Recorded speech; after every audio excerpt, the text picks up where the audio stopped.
Hadis yang ke-28 diceritakan dari Abi Najih Al-Irbad bin Sariyah. Suatu ketika beliau mendapatkan mau'idhah, mendapatkan nasihat dari Rasulullah SAW, yang mana nasihat itu membuat hati itu bergetar, membuat mata kita menangis. Itu kata Ibn Sariyah. Seolah-olah nasihat Rasul itu merupakan nasihat seseorang yang hendak berpisah.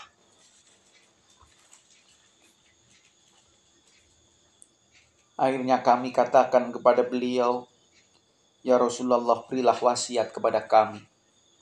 Rasulullah berwasiat, "Usikum bitaqwallah." Saya berwasiat kepada kalian semua agar senantiasa takwa kepada Allah, senantiasa mendengarkan dan senantiasa taat, walaupun kalian itu dipimpin oleh seorang budak. Artinya siapapun pemimpin Anda ketika itu pada jalan kebenaran, maka tiada masalah. Kita itu sam'an wa ta'atan, taat, mentaati perintah Allah dan Rasulnya. Karena apa kata Rasul itu? Kata Rasul, orang yang hidup di antara kalian maka akan melihat konflik, melihat perbedaan yang macam-macam.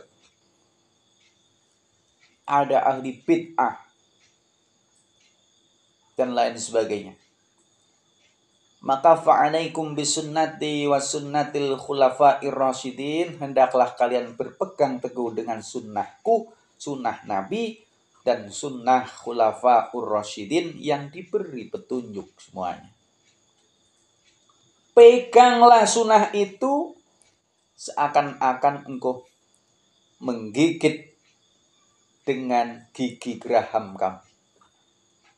Jadi ketika kamu pegang sesuatu tapi pakai mulut, maka biar nggak mudah lepas, itu ya digigit pakai gigi yang mana?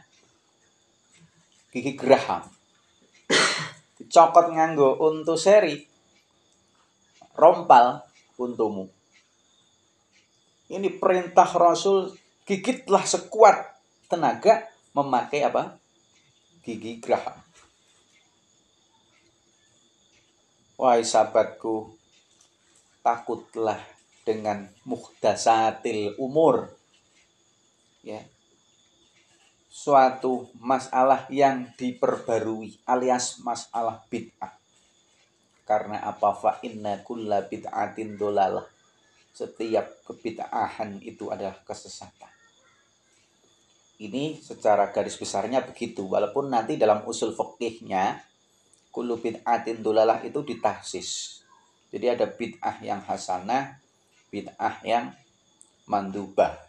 Ada bid'ah sing muharramah. Maksud di sini adalah bid'ah sing muharramah, yang diharamkan. Nah, ini riwayat Abu Daud dan Imam Tirmidzi, dan ini merupakan hadis yang hasan di dalam kitab Arba'in Nawawi. Jadi sekali lagi intinya, terlebih di dalam tahun-tahun terakhir ini, ya, banyak orang berkata agama yang macam-macam, yang seolah-olah kok beda nih karo tuntunan para ulama salafus sholih.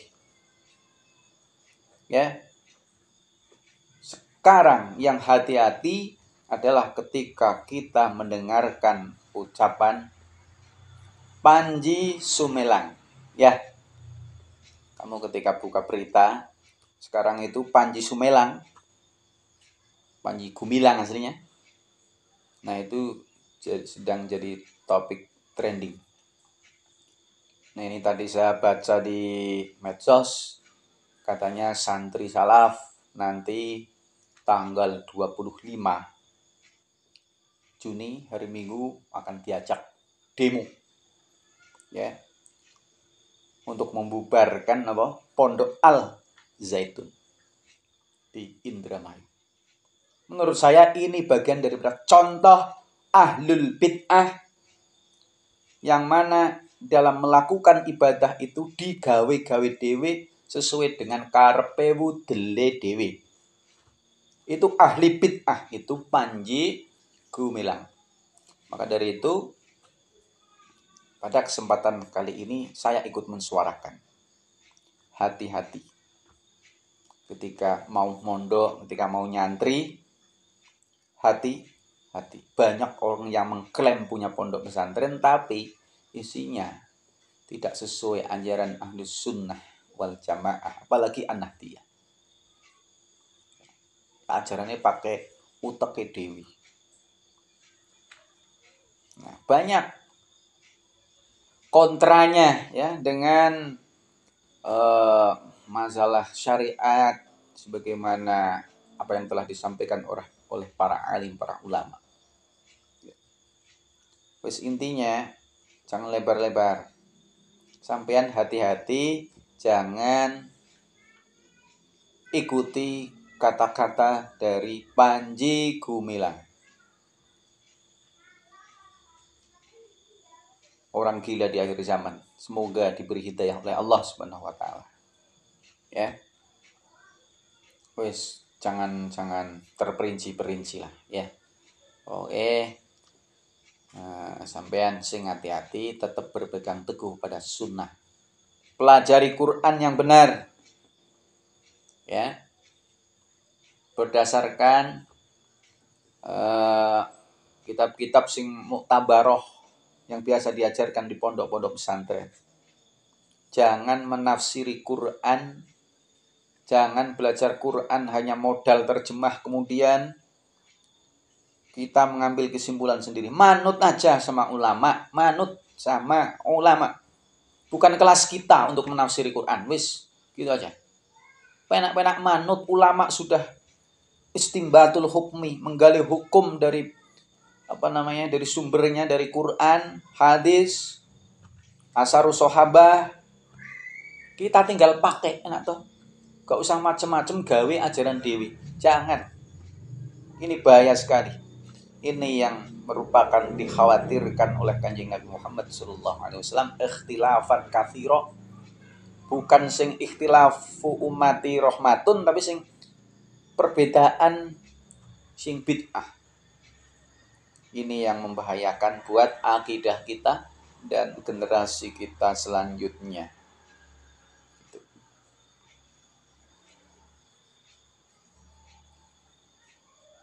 Makanya pedoman kita ya, Quran pelajari dengan benar, hadis pelajari dengan benar, kemudian asarus sahabah, kata-kata para sahabat, kemudian para ulama, gitu ya.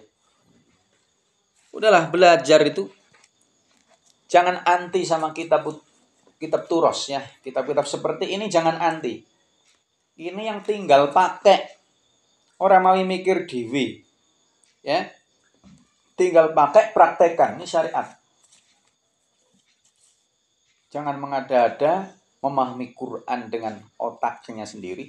Otak kita itu gak mampu. Bukan makomnya, bukan ranahnya. Paham ya? Bukan berarti yang mempelajari kitab-kitab turas itu ketinggalan zaman. Dianggap tidak mengikuti Quran. Itu enggak. Itu isinya Quran. Mau mempelajari Quran, juga harus pakai tafsir. Mau menafsiri Quran, ya ada ilmu tafsirnya. Tidak sembarangan pakai otak dan wudel kita sendiri. Paham ya? Jadi di sini kita mempelajari tafsir, mempelajari hadis, tapi juga mempelajari kitab. Kita tidak anti ya terhadap kitab-kitab para alim, para ulama.